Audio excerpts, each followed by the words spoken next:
Start में हम एक ऑर्फनेज को देखते हैं और यहीं पर हमें मूवी के दो इम्पोर्टेंट कैरेक्टर्स दिखाए जाते हैं, जिनमें एक तो था क्लीटस कैसिडी और दूसरी फ्रांसिस बैरिसन थी। वो दोनों अपने अपने रूम में बैठे होते हैं और ये जगह किसी मेंटल असाइलम के वार्ड की तरह लग रही थी। यहाँ पर हम नोटिस करते हैं कि फ्रांसिस काफी डरी होती है। तब क्लीटस उससे पूछता है कि आखिर डॉक्टर ने तुम्हें क्या कहा। तब फ्रांसिस कहती है कि मेरी म्यूटेशन काफी तेजी से बढ़ती जा रही है और मैं आहिस्ता आहिस्ता एक पावरफुल म्यूटेंट बनती जा रही हूँ और मैं बहुत डरी हुई हूँ, क्योंकि इस टाइम उसे कुछ लोग एक बड़े से एक्सपेरिमेंट के लिए ले जाने वाले होते हैं। जिस पर क्लीटस उसे तसल्ली देता है कि तुम टेंशन मत लो, सब कुछ ठीक हो जाएगा। और वो ये भी कहता है कि वो लोग तुम्हारे ऊपर कोई भी एक्सपेरिमेंट नहीं कर सकते, क्योंकि तुम उन लोगों की इकलौती उम्मीद हो और वो तुम्हें खुद से दूर नहीं करेंगे। लेकिन तभी कुछ लोग वहाँ पर आकर फ्रांसिस को जबरदस्ती अपने साथ ले जाने लगते हैं। तब ये देखकर क्लीटस को बहुत गुस्सा आता है, इसीलिए वो आउट ऑफ कंट्रोल हो जाता है। अब एक तरफ तो वो लोग पुलिस की गाड़ी के अंदर फ्रांसिस को ले जा रहे थे, तो उधर क्लीटस गुस्से में जोर जोर से विंडो पर हाथ मार रहा होता है। अब वो लोग फ्रांसिस को एक सीक्रेट लोकेशन पर ले जाने लगते हैं, लेकिन रास्ते में ही फ्रांसिस अपनी सोनिक पावर की मदद से यानी आवाज की ताकत की वजह से वो वहाँ से भागने की कोशिश करती है। इसका मतलब ये था कि फ्रांसिस के पास ऐसी वोकल पावर्स थी जिसकी मदद से वो किसी भी ग्लास या फिर हैवी चीज को तोड़ सकती थी। अब फ्रांसिस की वोकल पावर की वजह से वो पूरी वैन पलट जाती है। अब इसका असर वहाँ पर बैठे हुए पुलिस ऑफिसर्स पर भी होता है, इसीलिए वो पुलिस वाले घबराते हुए फ्रांसिस की आंख में गोली मार देते हैं, जिससे फ्रांसिस फौरन गाड़ी से बाहर गिर जाती है। तब पुलिस को लगता है कि शायद वो मर चुकी है, लेकिन वो मरी नहीं होती बल्कि अभी भी जिंदा होती है। इसके बाद वो लोग फ्रांसिस को एक असाइलम में लेकर आते हैं। यहाँ पर एक डॉक्टर होती है जो फ्रांसिस पर अलग अलग तरह के एक्सपेरिमेंट्स कर रही होती है। तभी हम देखते हैं कि एक वार्ड बॉय आकर फ्रांसिस को एक न्यूज़पेपर देता है। उस न्यूज़पेपर में ये खबर छपी होती है कि क्या क्लीटस को मौत की सजा दे देनी चाहिए। असल में क्लीटस कैसिडी एक काफी बड़ा सीरियल किलर होता है, लेकिन कुछ खास एविडेंस न होने की वजह से उसकी डेथ सेंटेंस यानी सजाए मौत बीच में ही रुकी होती है। अब यहाँ पर हैरान कर देने वाली बात तो ये होती है कि ये न्यूज किसी और ने नहीं बल्कि एडी ने छपवाई होती है। और यहाँ पर डॉक्टर फ्रांसिस को कहती है कि क्लीटस जैसे लोगों को तो मौत की सजा जरूर होनी चाहिए। फिर नेक्स्ट सीन में हम डिटेक्टिव को देखते हैं जो कि एडी के साथ बात कर रहा होता है। यहाँ पर एडी डिटेक्टिव को कहता है कि मेरा क्लीटस से कोई भी लेना देना नहीं है, जिस पर वो डिटेक्टिव कहता है कि वो तो सिर्फ और सिर्फ तुमसे ही बात करना चाहता है। तब ये सुनकर एडी पूछता है कि मुझ में ऐसी क्या खास बात है जो वो मुझसे ही बात करना चाहता है। तब डिटेक्टिव कहता है कि जरूर कोई डेड बॉडी से रिलेटेड बातें होंगी जो वो तुमसे शेयर करना चाहता है, जाके एक बार उससे बात तो जरूर करनी चाहिए तुम्हें। अब यहाँ पर हम देखते हैं कि एडी की बॉडी से वेनम बाहर आकर उस डिटेक्टिव को खाने ही वाला होता है, लेकिन तभी एडी वेनम को रोक लेता है। इसके बाद वो दोनों यानी एडी और वेनम वॉशरूम में चले जाते हैं, जहाँ अंदर जाकर ये दोनों बातें करने लगते हैं। तभी वहाँ बैठी एक लेडी और डिटेक्टिव इनकी बातें सुन रहे थे। इन बातों में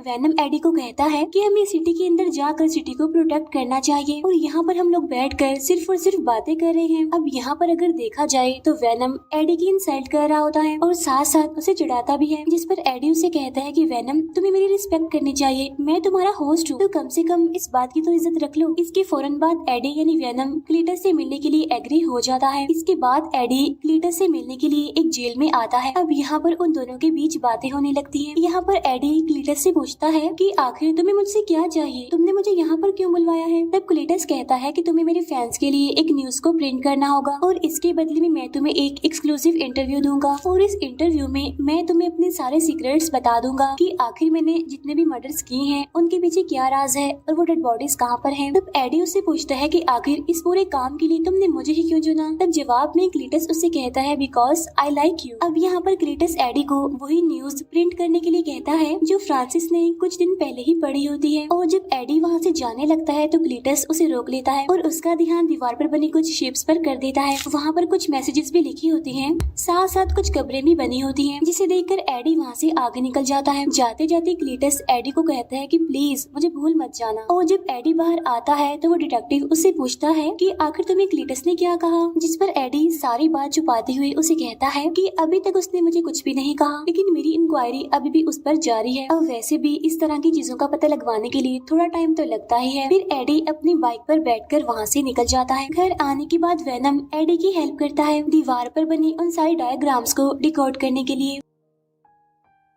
साथ साथ उसे बीच की एक लोकेशन भी बताता है जहाँ पर क्लीटस ने सारी डेड बॉडीज को छुपा कर रखा हुआ था। फिर नेक्स्ट डे बहुत सारे पुलिस ऑफिसर्स उसी लोकेशन पर पहुँच जाते हैं जहाँ पर उन्हें बहुत सारी डेड बॉडीज मिलती हैं जिन्हें क्लीटस ने ही मारा होता है। इसके बाद सारे रिपोर्टर्स आकर एडी से बात करने लगते हैं और उससे पूछते हैं क्या तुम्हारी क्लीटस से दोस्ती हो गई है जो उसने ये सारे सीक्रेट्स तुम्हें बता दिए, यानी कि उसने अपने मारे हुए लोगों की सारी डेड बॉडीज को कहाँ पर छुपा कर रखा हुआ है, क्योंकि उससे अभी तक सिर्फ और सिर्फ तुम ही मिले हो अकेले और तुम्हारे उससे मिलने के बाद ही हमें ये इन्फॉर्मेशन मिल पाई है। अब जब ये इंटरव्यू लाइव टीवी पर आ रहा होता है तो ये देखकर वो डिटेक्टिव काफी गुस्सा हो जाता है क्योंकि इस बारे में एडी ने उसे नहीं बताया था बल्कि सारी बात छुपाई। तो इतनी बड़ी न्यूज देखकर तो उसको शॉक लगना ही था। अब यहाँ पर सारे एविडेंस मिलने की वजह से क्लीटस को सजाए मौत सुना दी जाती है क्योंकि ये न्यूज हर जगह पर फैल जाती है और फ्रांसिस को भी इस बारे में पता चल जाता है। और ये पता चलने के बाद तो फ्रांसिस बहुत दुखी होती है और उधर क्लीटस को भी ऐसा लगने लगा था कि शायद एडी ने उसे धोखा दिया है। तो इसी वजह से वो इस सब के लिए एडी को रिस्पॉन्सिबल कहता है क्योंकि इस न्यूज के छपने की वजह से एडी रातों रात फेमस जो हो जाता है। इसके बाद वेनम एडी को कहता है कि हम मिलकर दुश्मनों का खात्मा करेंगे और वो एडी को ये भी कहता है कि अब मैं मुर्गियां खा खा कर तंग आ चुका हूँ और अब मैं इंसानों को खाने के लिए बेचैन हूँ। तब ये सुनकर एडी उसे कहता है कि हम तो पहले ही क्लीटस के केस में उलझे हुए हैं तो इसीलिए समझदारी इसी में है कि हमें और कोई रिस्क नहीं लेना चाहिए और अगर किसी भी पर्सन की मौत हो गई या फिर कोई गायब हो गया तो FBI का सीधा शक हमारे ऊपर ही होगा, इसीलिए इस टाइम में हम किसी भी मुसीबत को दावत नहीं दे सकते। अब इसी वजह से उन दोनों के बीच बहस होने लगती है और वेनम एडी को बुरा भला कहने लगता है। तब यहाँ पर एडी उसे फिर से कह देता है कि प्लीज मेरी रिस्पेक्ट किया करो। इसके बाद एडी मिलने के लिए एक शॉपकीपर के पास जाता है। इसके बाद वो सीधा एक पोल्ट्री फार्म में जाता है जहाँ पर आते ही वेनम बहुत सारी मुर्गियाँ खाने लगता है। अब खाना खाने के बाद जब भी दोनों वहाँ से जाने ही वाले होते हैं कि तभी रास्ते में गैंगस्टर एक लेडी को परेशान कर रहा होता है और उससे पैसे छीन कर वहाँ से भागने की कोशिश करता है। तब एडी वेनम को इस मसले में ना पड़ने के लिए कहता है लेकिन वेनम एडी की कोई बात नहीं सुनता और वो उस गैंगस्टर को खाने की कोशिश करता है। यहाँ पर एडी वेनम से काफी रिक्वेस्ट भी करता है कि प्लीज ऐसा मत करो, इसीलिए वेनम उस गैंगस्टर को छोड़ देता है और वो दोनों आगे बढ़ जाते हैं। और तभी अचानक से एडी के पास उसके फ्रेंड एन की कॉल आती है और वो एडी को मिलने के लिए बुलवाती है, इसीलिए एडी भी उससे मिलने के लिए एग्री हो जाता है। तब जब वो दोनों मिलते हैं तो यहाँ भी अंदर ही अंदर वेनम एडी से बातें कर रहा होता है। तो ये देखकर एन को भी पता चल जाता है कि एडी अंदर ही अंदर वेनम से बातें कर रहा है। तो इसीलिए एन एडी से पूछती है क्या वेनम अभी भी तुम्हारे साथ ही है, जिस पर एडी कहता है कि नहीं वेनम तो मर चुका है। तभी एन एडी को बताती है कि मेरी एंगेजमेंट हो गई है। तभी देखकर एडी थोड़ा सा इमोशनल हो जाता है और तभी एन एडी से कहती है हे वेनम कैसे हो, और मैं जानती हूँ कि तुम इस टाइम भी एडी के अंदर ही हो तो इसीलिए प्लीज एडी का ख्याल रखना। तभी सुनकर एडी काफी हैरान हो जाता है और अपनी बाइक पर बैठकर अपने घर के लिए जाने लगता है जहाँ पर वेनम एडी को समझाता है कि तुम इन छोटी छोटी बातों पर दुखी नहीं होना चाहिए क्योंकि हम तो बड़े कामों के लिए बने हैं ना। तब एडी उसे कहता है कि तुम्हें किसी से प्यार नहीं हुआ ना, इसीलिए तुम मेरी फीलिंग्स को नहीं समझ सकते। फिर नेक्स्ट डे हम देखते हैं कि वेनम खुद ही अपने लिए खाना बना रहा होता है और यहाँ पर वेनम एडी को एक स्ट्रॉन्ग सा ब्रेकफास्ट लेने के लिए कहता है क्योंकि जब तक एडी नहीं खाएगा तब तक वेनम को भी कुछ नहीं मिलेगा। और तभी हम यहाँ पर देखते हैं कि उनके पास एक लेटर आया होता है और ये लेटर क्लीटस का होता है जिसमें क्लीटस एडी को कह रहा होता है कि तुम्हारी वजह से मुझे मौत की सजा हो रही है। साथ ही साथ क्लीटस उसमें अपने पुराने बुरे कामों में लिखकर बता रहा होता है कि अगर मैं पैदा ही न होता तो मेरी ग्रैंड मदर को कौन मारता, साथ साथ मेरी मदर को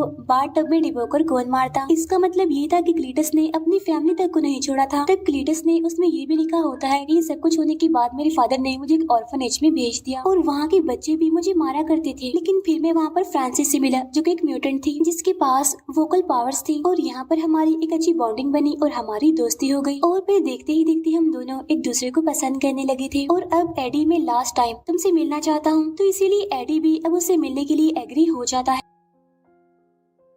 इसके बाद में हम देखते हैं कि एडी उससे मिलने के लिए जेल में जाता है जहाँ पर क्लीटस एडी को बताता है कि मैं हमेशा से ही एक फैमिली के लिए तरसता रहा, जिस पर एडी कहता है कि हाँ अपनी ग्रैंड मदर और अपनी माँ को मारने की बात ऐसा तो होना ही था। यहाँ पर क्लीटस उससे कहता है कि अगर मुझे मौत की सजा हो गई तो मेरी मौत की रिस्पॉन्सिबल कोई और नहीं बल्कि तुम होगे। साथ साथ वो एडी को ये भी कहता है कि एडी तुम इंसानियत पर एक धब्बा हो। असल में ये क्लीटस की एक चाल होती है क्योंकि वो एडी को गुस्सा दिलाने की कोशिश कर रहा था और यही वजह होती है कि वेनम को भी उस पर पर गुस्सा आने लगता है, इसीलिए वो एडी के पेट से निकलकर क्लीटस को मारने लगता है। लेकिन अब क्योंकि क्लीटस काफी चालाक होता है, इसीलिए उसके हाथ को पकड़कर उस पर बाइट कर लेता है। लेकिन तभी वहाँ पर गार्ड आकर उनकी लड़ाई छुड़वा देता है। इसके बाद जब एडी वहाँ से जाने लगता है तो क्लीटस उससे कहता है कि खून का टेस्ट मैंने पहले भी किया है, लेकिन तुम्हारा खून तो बिल्कुल अलग है। अब तभी हम देखते हैं कि जब क्लीटस ने एडी को काटा था तो उसके सिम्बियोट का थोड़ा सा पार्ट क्लीटस के अंदर ही रह जाता है। इसके बाद हम देखते हैं कि जब एडी अपने घर पहुँच जाता है तो वेनम उससे माफी मांगता है कि मुझे ऐसा नहीं करना चाहिए था, जहाँ पर एडी उसे समझाता है कि तुम्हारा खुद पर कंट्रोल होना चाहिए और अगर तुमने क्लीटस को मार दिया होता तो उसकी मौत का सीधा इल्जाम मेरे ऊपर ही आता, जिसकी वजह से बहुत बड़ा मसला बन सकता था। अब यहाँ पर उन दोनों के बीच एक बार फिर से बहस हो जाती है और वो दोनों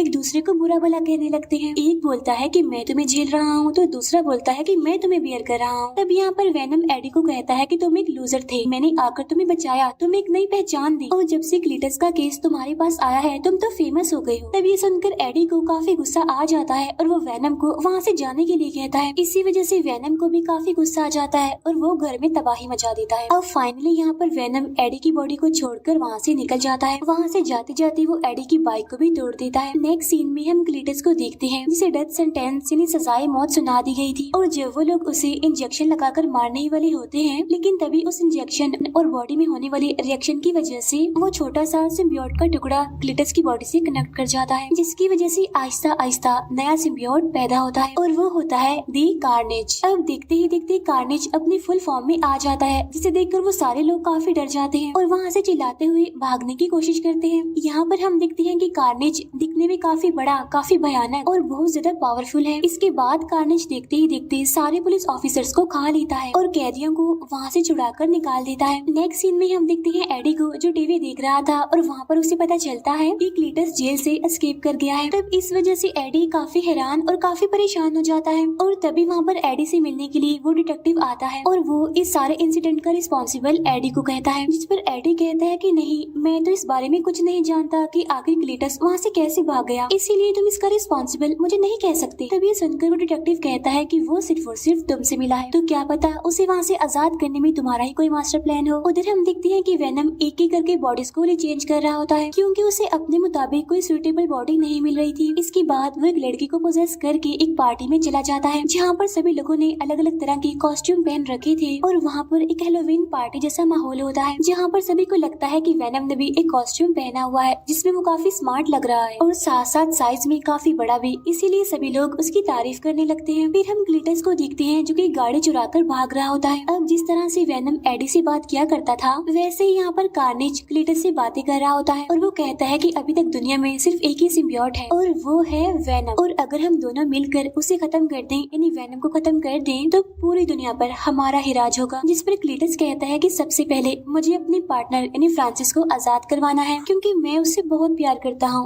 और वो मेरे साथ होनी चाहिए। तभी सुनकर कार्नेज भी उसकी बात पर एग्री करता है। उधर पार्टी में वेनम काफी एंजॉय कर रहा होता है, डांस कर रहा होता है और इवन वो कंपटीशन भी जीत जाता है। वहाँ पर वेनम एक स्पीच भी देता है लेकिन वो एडी को काफी मिस कर रहा होता है। फिर एडी उसी ऑर्फनेज में पहुँचता है जहाँ पर क्लीटस रहा करता था, जहाँ उसे दीवार पर CK+FB लिखा हुआ दिखाई देता है। तब एडी डिटेक्टिव को कॉल करके उसे इस बारे में इन्फॉर्म करता है कि मैं उस ऑर्फनेज में हूँ जहाँ पर क्लीटस रहा करता था। तब यहाँ पर डिटेक्टिव उससे पूछता है कि आखिर FB का मतलब क्या है। तब एडी उसे बताता है कि FB का मतलब फ्रांसिस बैरिसन है। तब ये सुनकर वो डिटेक्टिव कहता है कि हमारे कुछ लोग फ्रांसिस को एक बड़े एक्सपेरिमेंट के लिए ले जा रहे हैं। यहाँ पर वो डिटेक्टिव उस इंसिडेंट की बात कर रहा होता है जो पुलिस ऑफिसर ने फ्रांसिस पर गोली चलाई थी, लेकिन उस डिटेक्टिव को ये बात पता नहीं होती कि फ्रांसिस बैरिसन अभी जिंदा है।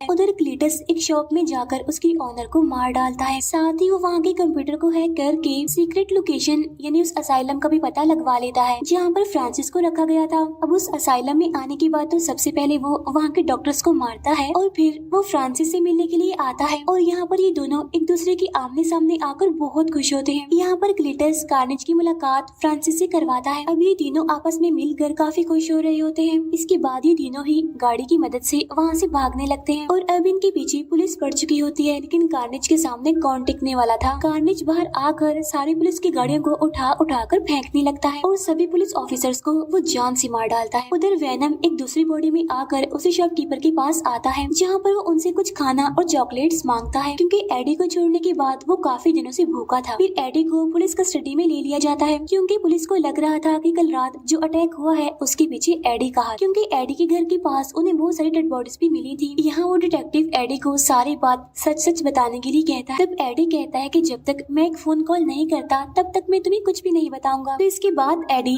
एन को कॉल करता है। तब उसकी बात सुनकर एन उस डॉक्टर के साथ बैठकर एडी से मिलने आ जाती है। तब उससे मिलने के बाद एडी एन से कहता है कि सिटी में जो भी हादसे हो रहे हैं उसके पीछे क्लीटस का हाथ है, क्योंकि एक अननोन पावर जो सब पर अटैक कर रही है उसने एक नए सिम्बियोट को पैदा कर दिया है। एडी यहाँ पर ये भी बताता है कि अब मैं और वेनम एक साथ नहीं है, तो इसीलिए एन प्लीज तुम जाओ और वेनम को ढूंढो, क्योंकि एक वेनम ही है जो कार्नेज को हरा सकता है। अब क्योंकि एन जानती थी कि वो शॉपकीपर वेनम के बारे में जानती है, तो इसीलिए वो सीधा वहाँ पर जाती है और उनसे पूछती है क्या आपने वेनम को देखा है, कि वेनम तो उस शॉपकीपर की बॉडी के अंदर ही छुपा होता है। और वो एन को कहता है कि इस टाइम मैं एडी से बहुत नाराज हूँ। तब यहाँ पर एन वेनम से रिक्वेस्ट करती है कि एडी को तुम्हारी मदद की जरूरत है, जाओ और उसकी हेल्प करो। तब ये सुनने के बाद वेनम फाइनली एडी से मिलने के लिए एग्री हो जाता है। उधर क्लीटस और फ्रांसिस पूरे शहर में तबाही मचाते हुए घूम रहे होते हैं, जहाँ क्लीटस की बॉडी से निकलकर कार्नेज कहता है कि मेरा अगला शिकार वेनम है, यानी कि एडी। इसके बाद हम देखते हैं कि वेनम यानी कि एन एडी से मिलने आए होते हैं। इसके बाद ये तीनों किसी तरह करके वहाँ से भाग जाते हैं, जहाँ रास्ते में वेनम एडी को उससे माफी मांगने के लिए कहता है, तो इसीलिए यहाँ पर एडी फाइनली वेनम से माफी मांग लेता है। उधर वो डिटेक्टिव कहीं पर जा रहा होता है, लेकिन उसे रास्ते में क्लीटस मिल जाता है, इसीलिए वो गाड़ी से उतरकर सीधा क्लीटस पर शूट कर देता है। लेकिन तभी उसकी बॉडी से कार्नेज बाहर आकर उस डिटेक्टिव को पकड़ लेता है। इसके बाद जब फ्रांसिस एडी के घर पहुँचती है तो उसे वहाँ पर एन की रखी हुई रिंग मिलती है और तब वो उसे लेकर वहाँ से जाने लगती है। लेकिन वहाँ से जाने से पहले उसे एन की पिक्चर भी मिल जाती है, जिसकी मदद से वो सीधा आकर एन को पकड़ लेती है और फिर वो एन को कहती है कि हमारी शादी में जरूर आना। इसके बाद डॉक्टर एडी को कॉल करके कहता है कि यहाँ पर कुछ लोग आकर एन को ले जा चुके हैं। इसके बाद हम देखते हैं कि क्लीटस और फ्रांसिस दोनों शादी कर रहे होते हैं। अब यहाँ पर वो डिटेक्टिव भी होता है जिसे थोड़ी देर पहले इन्होंने प्रिजनर बनाया था। अब यहाँ एक तरफ तो उनकी शादी हो रही होती है, तो तभी वहाँ पर वेनम यानी एडी भी पहुँच जाता है। अब उसे वहाँ पर देखकर जैसे ही क्लीटस की बॉडी से कार्नेज निकलकर बाहर आता है तो उसे देखकर वेनम डर जाता है और वापिस से एडी की बॉडी के अंदर घुस जाता है। तब यहाँ पर एडी वेनम से पूछता है कि आखिर प्रॉब्लम क्या है, तुम बाहर क्यों नहीं आ रहे हो। तो वेनम उसे कहता है कि ये तो दी कार्नेज है, ये बहुत ज्यादा चालाक, तेज और पावरफुल होते हैं। तब एडी वेनम से कहता है कि बस तुम बाहर आ जाओ और बाहर आने के बाद तुम जिसे मर्जी खाओ, मैं तुम्हें अब नहीं रोकूंगा। तब ये सुनकर तो वेनम फुल स्पीड के साथ फौरन बाहर आ जाते हैं और अब यहाँ पर दो ग्रेट वॉरियर्स के बीच जबरदस्त फाइट छिड़ जाती है।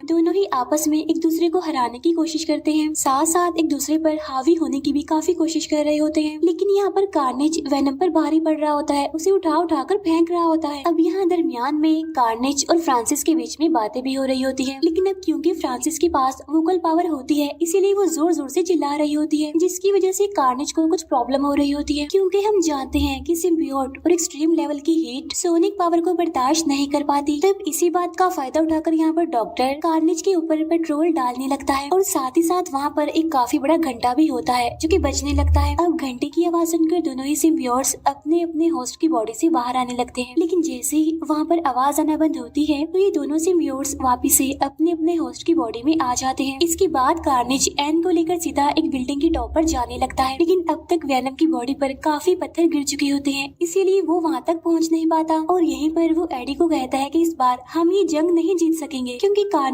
मुझसे बहुत ज्यादा पावरफुल है। इसके बाद कार्नेज फ्रांसिस को भी पकड़ लेता है और उसे अपना मुंह बंद करने के लिए कहता है, क्योंकि उसकी सोनिक पावर कार्नेज को काफी परेशान कर रही थी। अब क्योंकि कार्नेज की पकड़ काफी तेज होती है इसीलिए फ्रांसिस का दम घुटने लगता है, इसीलिए वो वहीं पर गिर जाती है। तब ये देखकर क्लीटस को गुस्सा आ जाता है और वो कार्नेज को अपनी बॉडी से दूर हटने के लिए कहता है, लेकिन अब क्योंकि कार्नेज का पूरा कंट्रोल क्लीटस की बॉडी पर होता है इसीलिए वो उसे खुद से अलग नहीं होने देता। अब ये सारा सीन वेनम भी देख रहा होता है, इसीलिए वो एडी को कहता कहता है कि देखो कार्नेज का कंट्रोल क्लीटस की बॉडी पर नहीं है। तब ये सुनकर एडी कहता है कि हाँ, सिर्फ तुम और मैं ही एक परफेक्ट मैच है और भला हम दोनों के अलावा कोई और परफेक्ट मैच हो सकता है। जिसे सुनकर वेनम को और ज्यादा जोश आ जाता है जीतने का, इसीलिए वो कार्नेज को चैलेंज कर देता है। इसीलिए अब ये दोनों ही काफी ऊंचाई पर पहुंच जाते हैं। अब एक तरफ तो कार्नेज के हाथ में एन होती है तो दूसरी तरफ वेनम के हाथ में एक रॉड होता है जिसे वो सीधा कार्नेज के सर में घुसा देता है, जिसकी वजह से एन सीधा जमीन पर गिरने लगती है। लेकिन बिल्कुल ठीक टाइम पर आकर वेनम उसे बचा लेता है। लेकिन इतनी ही देर में कार्नेज भी वहाँ पर पहुँच जाता है और वो अपनी स्पाइक्स को उसके अंदर घुसा रहा होता है। अब यहाँ दोनों सिम्बियोट्स एक दूसरे से बातें कर रहे होते हैं और कह रहे होते हैं कि हम दोनों में से किसी एक को तो मरना ही है। और यहाँ पर वेनम कार्नेज को इस मूवी का बेस्ट डायलॉग भी मारता है, वेनम